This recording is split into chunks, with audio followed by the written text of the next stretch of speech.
recent times.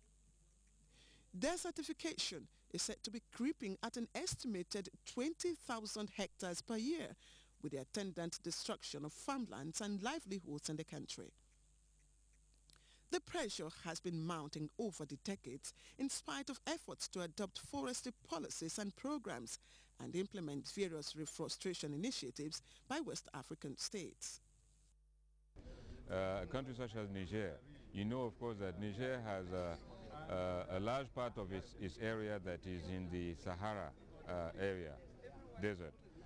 Just a small part is wet with some forest cover. That forest cover is degrading, and that country needed that forest cover because it was so little to begin with.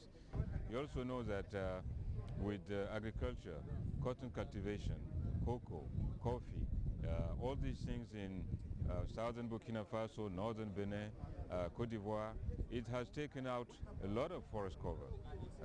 And we are finding ourselves now in a situation where progressively most of what we used to have next door, like timber, is now being imported from afar, meaning that it's going to be more and more expensive as we go. Unless present initiatives by countries find converts, the situation is only going to get more severe, with projections that the region's population could reach 400 million by 2020 and 500 million in 2030.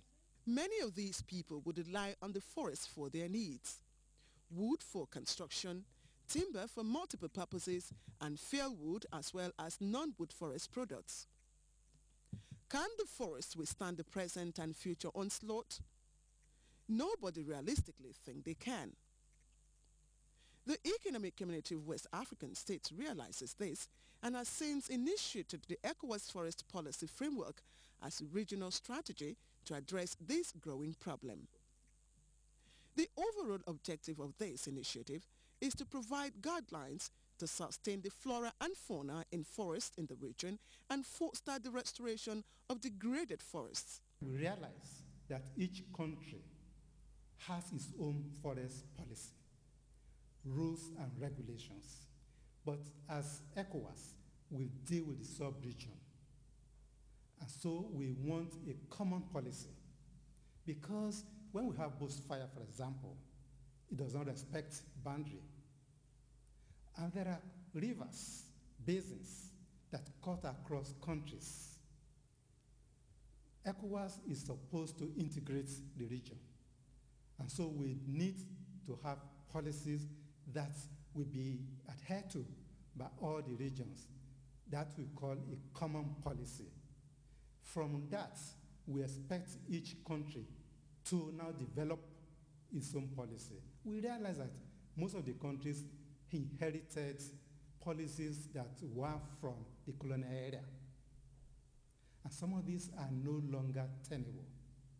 Some of it are outdated.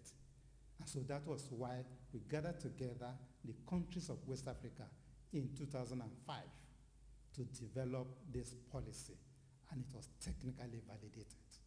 The policy recommends the harmonization of forest and fiscal policies, forest resources assessment, and sustainable management of forest and their biodiversity.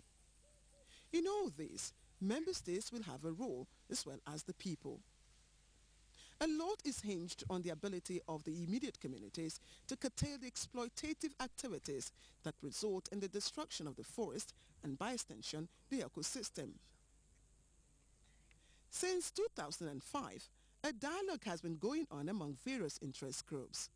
It is called the Dialogue on Forests in West Africa, or Forest Dialogue to Save the Forest, coordinated by the Economic Community of West African States, ECOWAS, in consultation with several international agencies led by the Food and Agricultural Organization, FAO. This partnership has facilitated meetings since 2006, where experts developed the document on the Dialogue on Forest, which has been validated and adopted by ministers of environment in West Africa. The document lays out the terms of reference for the preparation of a convergence plan for sustainable management and utilization of forest ecosystem in West Africa. This document, or what we call the fundamental document of forest dialogue in West Africa has been adopted in 2010 by the ministers in charge of forestry and wildlife of the ECOWAS member states in Cotonou. So after this adoption, the ministers give direction or directives to ECOWAS to develop a convergence plan for the sustainable management and utilization of forest ecosystem in the sub-region. The objective of the Regional Convergence Plan is to ensure that ECOWAS member states effect best practices in forest and wildlife preservation. ECOWAS and the Food and Agriculture Organization FAO in 2011 signed an agreement for the Convergence Plan expected to harmonize the national policies of member states to provide the desired framework for sustainable management of the forest.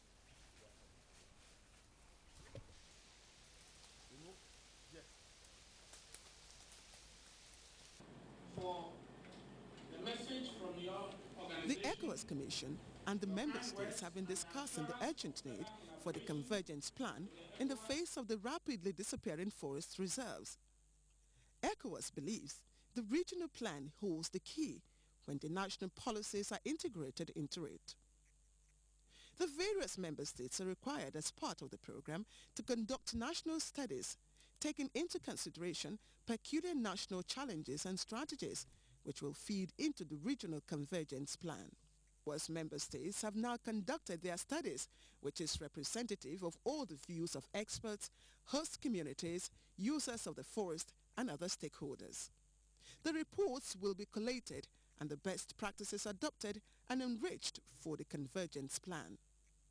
This plan, when finalized, will provide a systemic and coordinated approach to catering for West Africa's forest resources by spelling out the role of each party and articulating how it is to be achieved. Une méthodologie de travail appropriée serait dégagée pour la conduite des The consultations appropriate working methodology will be used to drive the regional and national convergence plan for better use of the forest resources of the region. Je vous appelle donc à une participation I call for a proactive participation to help arrive at a definite and effective objective of these activities and projects.